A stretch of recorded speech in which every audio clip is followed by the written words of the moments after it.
Again, the people associated with these tend to be very smart. They tend to be very prolific. They tend to do a lot. It's the book called Weird Scenes in the Canyon.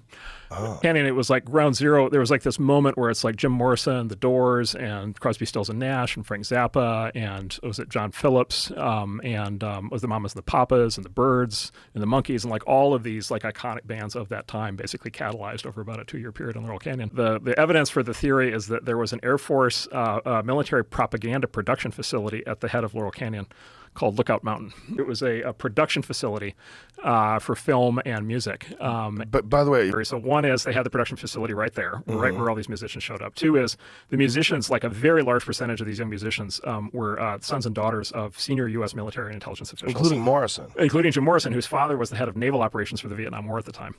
And there were these other, I forget which ones, but there were these other musicians at the time where their parents were like senior in like military, like psychological operations. And like that's all real, like that's all documented. And